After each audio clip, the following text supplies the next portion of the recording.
lot of this shows RICO. And, Kid Cudi seemed to have a lot of stories that matched up with the predicate acts to RICO. Did you agree or disagree? I'm here to stand in solidarity with all of the survivors of Diddy and for the agenda for cruelty-free artistry to be something real. There's too much pain. There's been too many victims.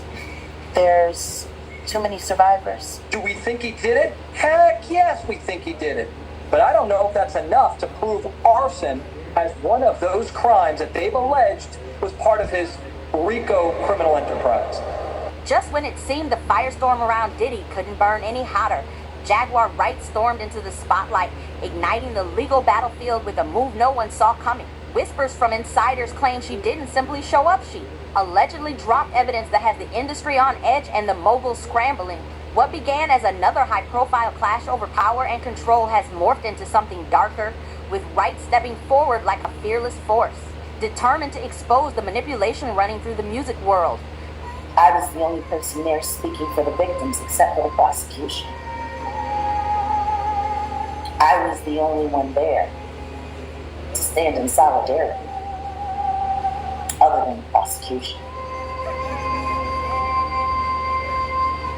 Looking around at all the YouTubers, interloping, begging, waiting in line to get into the court so that they could gossip, or should I say, misinform the public of what's real. Thank God for court transcripts, because I can honestly say that there would be 80 million remixes if it wasn't for that. I had to be there. And not just that, I was there as a reporter myself, as a journalist myself. I needed to be there exactly on that first day. It's one of the most important parts of my journey for cruelty free. But I wanted to be there and make prayer for everybody back. And just reach out to the prosecutor as they came up with that. Your platforms that are backing you. We're praying for your success. And that moment with her was awesome. I prayed for her. I prayed for her safety. She told me that she does the same for me. And I asked her the most important question there was to ask: are you ready? She looked me in my face like I called her on a bluff, and she said, "We're ready." As the trial plays out, Jaguar Wright cuts straight through the noise, dissecting the courtroom drama with the confidence of someone who's been calling it out for years. For her, none of these revelations come as a surprise. They're confirmations of truths she's long put on record. In her latest remarks, she tears into defense tactics built on excuses like addiction or rage, brushing them aside as weak distractions. She sharpens the blade further by drawing bold parallels to the R. Kelly saga, asking why the same testimony patterns and public blind spots keep slipping past unchallenged. To Jaguar, this isn't shock, it's a cycle she's been exposing all along. That's the thing. Anything that's about to be said in that courtroom, I've already spoke about at length here. On this couch. Front door locked, unlocked. Are they saying anything different than I've already said that they be doing? Yeah, you're right. You're on it. How many times have I said? These are is rock you. They rock you. And everybody knew about it. I could have sworn to God I said that a million times. Everyone knew. Everyone. So no, I'm not surprised at anything he had to say. I'm not surprised at anything that Cassie is saying right now. What I do find interesting is that everyone is acting so surprised. What will I say about what he said? I think he's telling the absolute truth. Like when the opening statements in the defendant's case start as, well, my client has drug addiction and he suffers from jealous primal rage. I mean, yeah, he did these things, but it really wasn't that bad. Everybody loved him, and they wanted to be loved by him in the manner in which he likes loving people. What did I did the blue couch. After the chair. When it went from the light bulb to the couch with a light on it. I'm just saying. Yeah. Love and year. Love and year. Yeah. How is this any different? Is nobody realizing that a lot of the testimony that we're hearing against the Diddler right now, very similar to the things that people were saying about R. Kelly? Yeah. Why is nobody paying attention to that? Why does no one want to look at what's right there? But it doesn't stop there. Jaguar Wright threw in a curveball that left the room buzzing. Ryan Leslie. Remember, this is the same producer who once had the industry praising his brilliance, yet Jaguar paints a darker picture. She claims he was the one who linked Cassie to Diddy, not as some casual introduction, but as a calculated move with heavy consequences. The sting isn't just in the allegation, it's in his silence.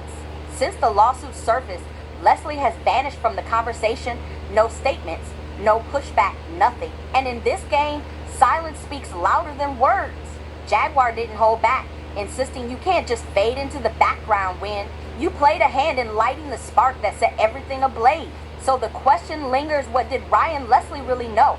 And why is nobody pressing him? Telling people not to care about her baby. He said Mary Magdalene was a whore. And then compared her like, and y'all better not be affected by that baby bump. Whores have babies too. Who says that?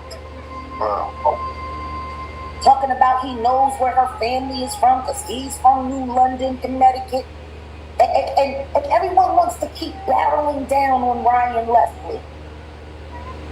It's funny. I talked about the whole Ryan Leslie connection. Ryan loved Cassie, bragged about it. Cassie just testified. She has tattoos on her body from Ryan Leslie. But nobody ever talks about how that relationship ended and how her relationship with Diddy began. You know, Ryan was blowing up.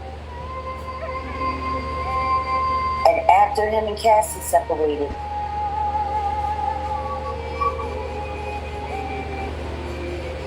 gone. I wonder why. If Diddy has ran around and threatened every other man that was interested in Cassie while he was busy, her, neglecting her, confusing her. Why wouldn't we think that he put the moves on Ryan Leslie? I thought it was interesting when he did Drink Champs. Because he just recently, not that long ago, did a Drink Champ interview with Nori and them over on the Peer Pressure podcast. I was shocked to see that. I didn't understand the relevance. I didn't understand why he would do anything for a network that was affiliated with Diddy. I didn't get it. Didn't make any sense to me. Not at all. But what I do know is this. Diddy has a history of bullying women into relationships with him and bullying men away from the women that he desires to possess. And she still wasn't finished. Jaguar went for the jugular, dropping names most wouldn't dare whisper: Jay-Z, Beyonce, Mary J., Blige, Rick Ross, Jennifer Lopez, 50 Cent. She painted Blige as more than an icon, accusing her of playing roles behind the scenes that no one talks about. Then came Kid Cudi's testimony, his house broken into, his car torched straight out of a mob flick, suddenly making Jaguar's warnings about hidden networks and power games sound less like wild talk and more like receipts. She's been telling the world about rituals, handlers, and deep cover-ups in the industry for years, and now federal raids and courtroom bombshells are echoing those claims. With firebombs and break-ins hitting the headlines, the chilling question remains, was Jaguar laying out the blueprint long before anyone else dared to? Kid Cudi testified about his home being broken into, his car set on fire. We've also heard from a male escort who testified to creating, quote, scenes with Cassie under the direction of Sean Combs, and then Diddy's former assistant who testified to seeing Combs' another girlfriend. Which one of these three men do you think potentially had the most impact? I actually think it's Kid Cudi, and that's because the things that he is testifying to brings us outside of the realm of domestic violence and these kind of crimes that we've been hearing a lot about. Remember, in a racketeering case, they have to show a criminal enterprise and these ongoing criminal predicate acts that we refer to them as. Something like arson, something like that car bombing that Kid Cudi testified to, the break-in, residential burglary, all of those things start to paint the picture that this is far more than just a incredibly jealous or a man, that this is someone who is willing to extend beyond that and commit crimes, and that I think is really moving the needle as far as the racketeering charges go. All of this kind of fits into that overall scheme of a criminal enterprise, but I think when the government starts to extend beyond the freak-offs and beyond they start to paint a fuller picture for the jury of just really how this person operated like a criminal. Jaguar hasn't wavered. She's been voicing these accusations long before Diddy's legal firestorm hit, insisting the world hear her version of what happened with Bryce Shear. Her determination has been relentless, painting Shear as a rising star whose bright path was cut short under heavy shadows. Once full of talent and promise, even landing roles that hinted at a Hollywood breakthrough, his story veered into tragedy instead. Jaguar frames it as a fall orchestrated by forces bigger than him, a derailment that turned potential stardom into survival. And as the courtroom pressure builds, her message is clear: this wasn't chance, it was consequence. He's always saying little slick stuff. And don't nobody ever think he needs to be subpoenaed for any of it. If we go back and we think about things that he said before Cassie filed the lawsuit, right before Cassie filed the lawsuit, he was talking about how Diddy used to send videos of Cassie getting partied on, getting freaked off on. And he said he called her and he said, "Hey, have you seen this? I thought this was your girl. I thought you loved it." "Oh yeah, she loves it. She loves it. Whoop-de-whoop-de-woo, yada, yada, yada." That was evidence of a freak-off that he had footage of. Why was that not subpoenaed? And if he knows so much, why isn't he a material witness? I don't get it. Everybody's so interested in hauling me off the court to force me on the stand to do this or to do that. But this man sitting over here, he's been dry snitching for almost 2 years straight. If he's not a witness, why not?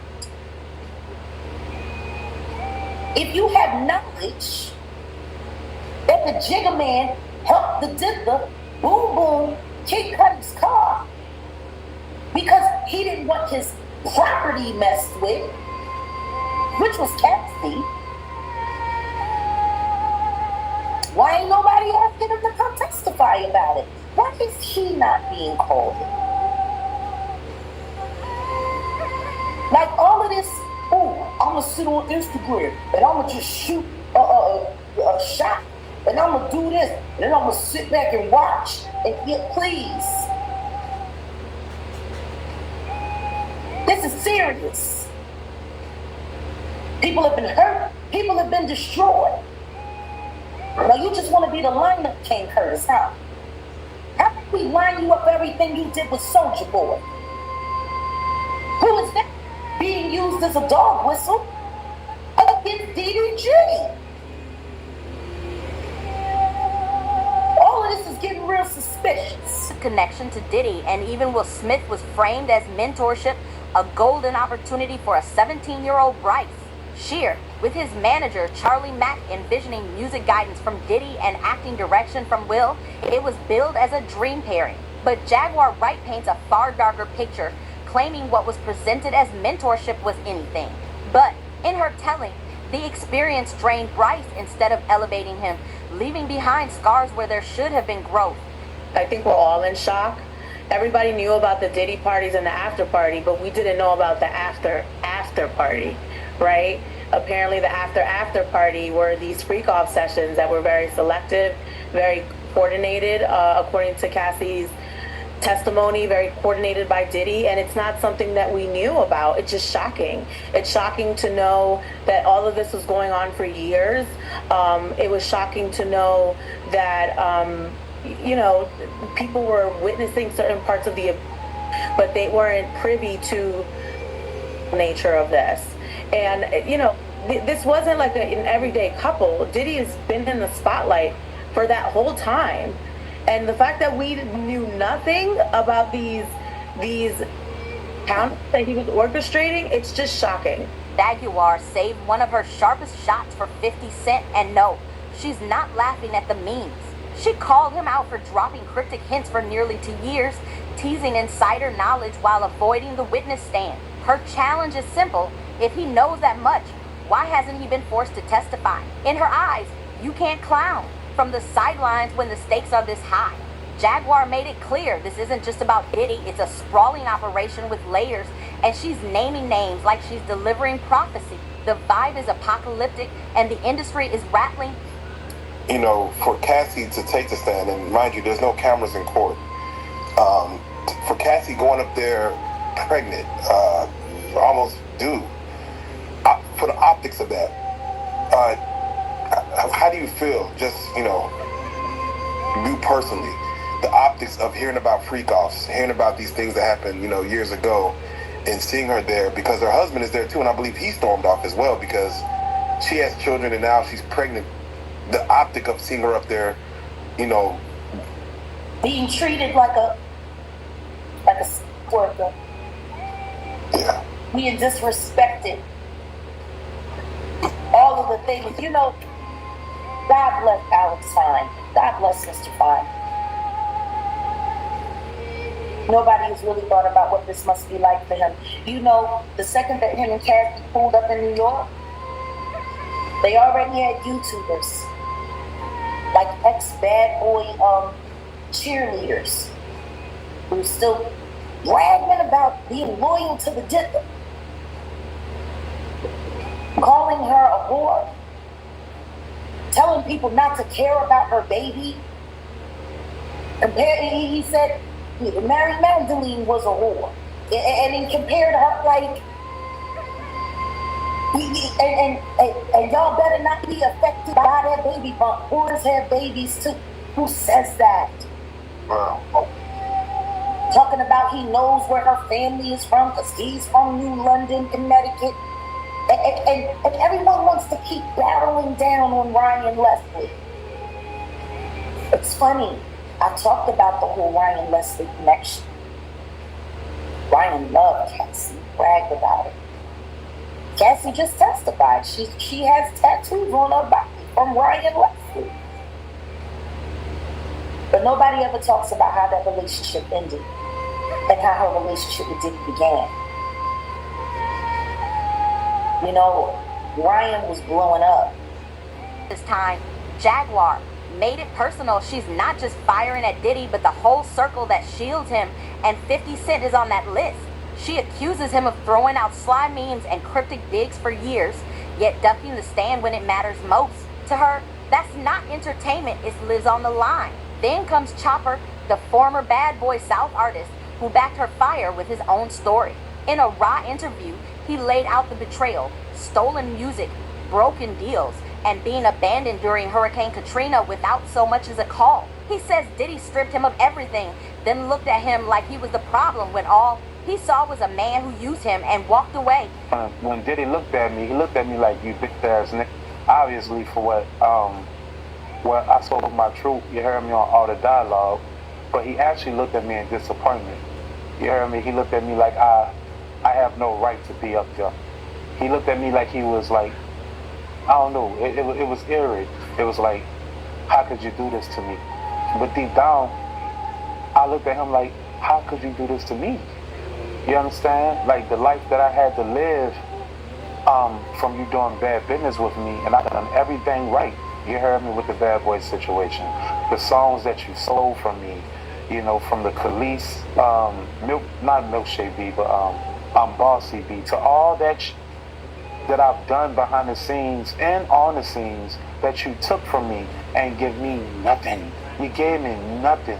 You left me to be down here in New Orleans, Louisiana, especially during Katrina, when I had to give my savings to my family. To be honest with you, from the Bad Boy South situation, I signed a $500,000 deal. Uncle Sam took practically 190 of that, left me with practically at least 300 and some thousand.